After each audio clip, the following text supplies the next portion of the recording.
It gives you a lot of time to kind of run out of it and a lot of time to react, but it is going to kind of give you a pretty big zone, and so it does crazy damage too, right? It does, yeah. So it's very similar to like Breach's Fusion Blast. So if you don't get out of it, you know it's deadly in the center.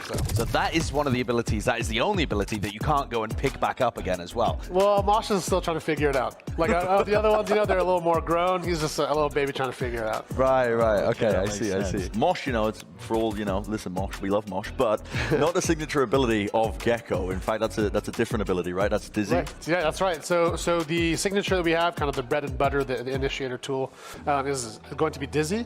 So Dizzy is what you're using kind of round to round. It's more of like a versatile tool to be able to clear like mid, some short, and long range angles to compete with some of our other initiators.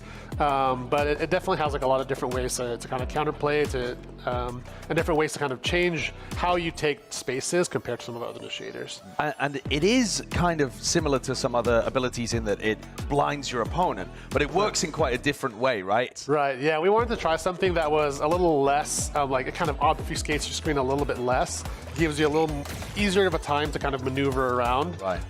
But it also has a lot of like downsides and a lot of trade-offs to, like it can kind of get shot and mitigate a lot of the area there.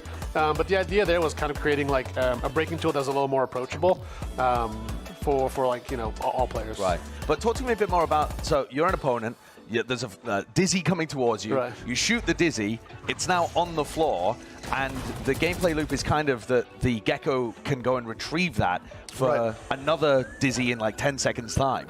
Right. Do you see a lot of the gameplay loop being around like fighting for those abilities, almost like people fight around ult orbs now? Yeah, so it's in a similar way that you can kind of like play around a lot of Killjoy's utility, where you hear the turret, then this strategy comes in.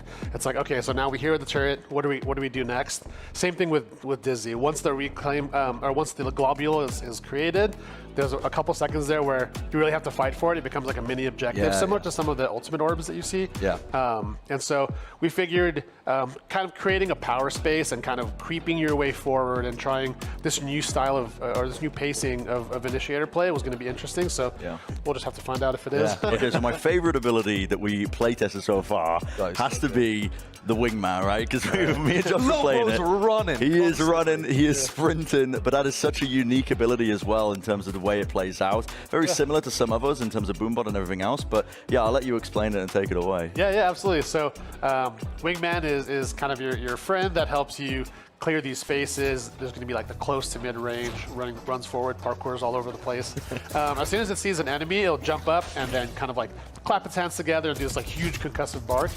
So there's like a cone of area that it affects, and anyone in that cone is concussed. Yeah, nice. But that's not the only thing that's special about Wingman, right? Because there is a very unique feature. You guys are really pushing the envelope in terms of how the game is developed with the mechanics, and that's Wingman, who's got like this ult fire, right? Right, yeah. So one of the things we wanted to try, you know, and the whole theme of like power and numbers kind of thing, we wanted to allow Wingman to also kind of steal the spike from you and also run with it and plant the spike itself. You know? So as it's planting the spike, you can be covering it.